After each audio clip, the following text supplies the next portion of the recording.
with Maria from Aspire Design Group. We're talking about our listing at 1778 Central Street. Maria, you're the professional team that's around a seller or a builder when they are starting their custom home, or a buyer, for example, when they're starting their custom home. Starting right from the top, how is it that your team, with the budgeting and the designing, how does that all come together, and how do you start your process in order to ensure that we're on timelines and that we stay in budget? So one of the things is the homeowner has to be transparent and be clear. More often than not, they're very hesitant to provide us what their budgets are. Alongside that budget, they need to provide us with a wish list, because then we can see, is that feasible? Yeah. Is it realistic? Because we aren't magicians if that dollar value isn't there for us to achieve what they're hoping for us to achieve. So that discussion onset is incremental in the next steps. Once we've determined this is our budget, this is the client's expectations, now we bring the team together. How do we design toward that?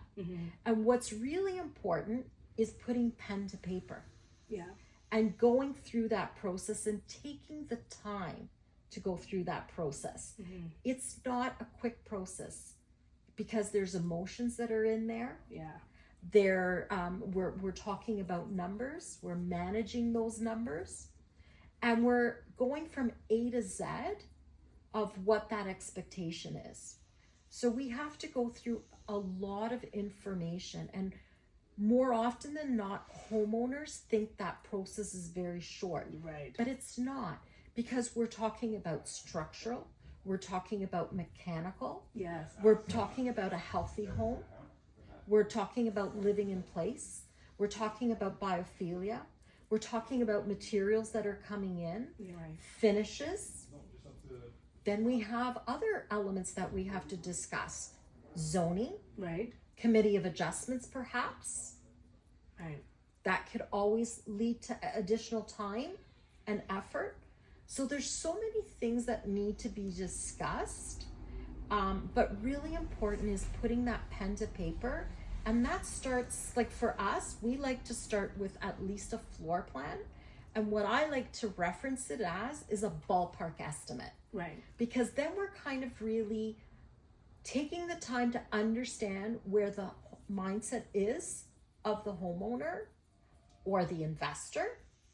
And we know that we are moving in the right direction. Right. But nothing should ever start with a build until we've decided everything. Got you.